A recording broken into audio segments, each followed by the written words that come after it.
Big Boss Telugu season 8 అయితే ప్రస్తుతానికి కాస్త కోస్త జనాల్లో మాటలైతే మాట్లాడుకుంటున్నారు. దానికి ఈ సీజన్‌కి సంబంధించి ముగ్గురు పేర్లు ప్రధాన కారణంగా చెప్పుకోవచ్చు. ఆ ముగ్గురులో ఒకళ్ళు సోనియా, అలాగే ఇంకొకళ్ళు నాగమణికంట, మూడొచ్చేసరికి శేఖర్ భాష.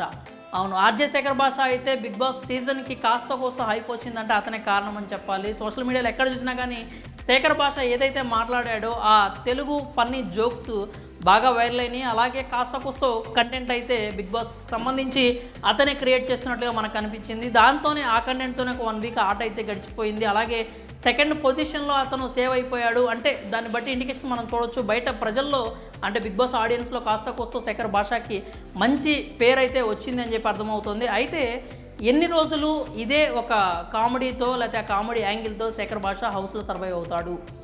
ఈ ప్రశ్న కూడా మనం ఖచ్చితంగా వేయాలన్నమాట. ఎందుకంటే ఓన్లీ కామెడీని బేస్ చేసుకొని శేఖర్ భాష హౌస్లో అయితే సర్వైవ్ అవుతున్నట్టుగానే మనకు కనిపిస్తూ ఉంది. అతని కంటెంట్ బయట వైరల్ అవుతుంది, అంతవరకు అయితే బాగానే ఉంది. కానీ అదే కంటెంట్ మీద శేఖర్ భాష ముందుకెళ్ళాలంటే గట్టిగా మహా అయితే ఇంకో 3 వారాలకు మించి హౌస్లో ఉండే పరిస్థితి కనిపించట్లేదు.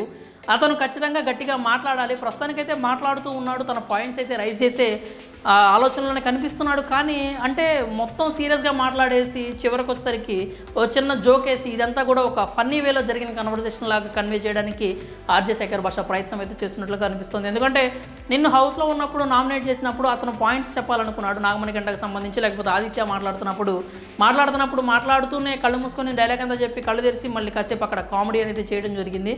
అంటే ఎక్కువ తనలో ఉన్నటువంటి కామెడీ యాంగిల్ని జనాలకు చూపించాలని ఎక్కువగా శేఖర్ భాష తాపత్రయపడుతున్నట్లుగా కనిపిస్తుంది. కానీ ఇక నుంచి శేఖర్ భాష గేరు మార్చకపోతే హౌస్లో సర్వైవ్ అవ్వటం కష్టం అని మనం స్పష్టంగా చెప్పొచ్చు. ఎందుకంటే అందరూ కూడా 1 వీక్ అయిపోయిన తర్వాత ఎప్పుడైతే బేబక్క బయటకు వచ్చేసిందో ఎప్పుడు ఎవరైనా ఎలిమినేట్ కావచ్చు, నామినేషన్స్లో ఉన్నాము అంటే ఏ వీక్ ఎవరు బయటకు వెళ్ళిపోతారో తెలియని పరిస్థితి అయితే అందరికీ ముఖంలో కనిపిస్తూ ఉంది. అందుకే ఎవరికి వాళ్ళు వాళ్ళ పాయింట్ వచ్చినప్పుడు చాలా స్ట్రాంగ్గా మాట్లాడుతున్నారనమాట. అయితే ఫస్ట్ రోజు నుంచి కూడా సోనియా తన వాయిస్ని గట్టిగా వినిపిస్తుంది. నెగిటివ్ ఆర్ పాజిటివ్ ఆవిడ గురించి అయితే జనాలు మాట్లాడుకుంటూనే ఉన్నారు. అలాగే నాగమణి గంటకు సంబంధించి కూడా ఆయన గురించి అయితే మాట్లాడుకుంటూనే ఉన్నారు. ఇంకా మూడో వ్యక్తి ఆర్జే శేఖర్ భాష, అతని గురించి కూడా ఇదే ఏమంటారు రెగ్యులర్ కామెడీ కనుక ముందుకు తీసుకెళ్తూ ఉంటే మాత్రం సర్వైవ్ అవ్వడం కష్టమనే చెప్పాలి. కాబట్టి ఇప్పటి నుంచైనా కానీ శేఖర్ భాష ఖచ్చితంగా గేరు మార్చాలి. ఆదిత్య ఓంకి సంబంధించి అతన్ని నామినేట్ చేసేటప్పుడు కూడా చాలా మంచి పాయింట్స్ చెప్పాడు. అంటే నువ్వు నన్ను నామినేట్ చేయడం వల్ల నువ్వే బ్యాడ్ అవుతావన్నా, ఎందుకు ఇలా చేసావు,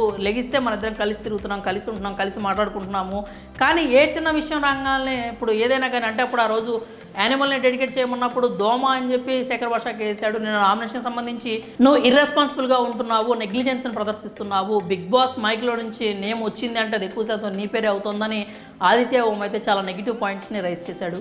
దాన్ని డిఫెండ్ చేసుకోవడానికి ఆర్జే శేఖర్ భాష ప్రయత్నించాడు. కానీ ఆ ఆఖరిలో చేసిన ఫన్ అనేది ఏదైతే ఆయన కోపంగా చెప్పాడా లేకపోతే నిజంగానే సిల్లీగా రియాక్ట్ అవుతున్నాడా అనే విషయం అయితే అర్థం కాలేదనమాట. ఆదిత్య ఓం కూడా అప్పటి వరకు మంచిగా సీరియస్గా మాట్లాడి చివరిలో మళ్ళీ హగ్ చేసుకొని మన ఇద్దరం బాయ్ అన్నట్లుగా చేయడం కూడా కరెక్ట్గా కనిపించలేదు. ఎందుకంటే ఇద్దరిలో ఎవరు ముసుకేసుకొని ఆడుతున్నారో మనకు అర్థం కావట్లేదు. సో ఆ ట్యాగ్, ఆ నెగిటివిటీ అనేది శేఖర్ భాషకు కూడా అంటుకునే ప్రమాదం అయితే ఉంది.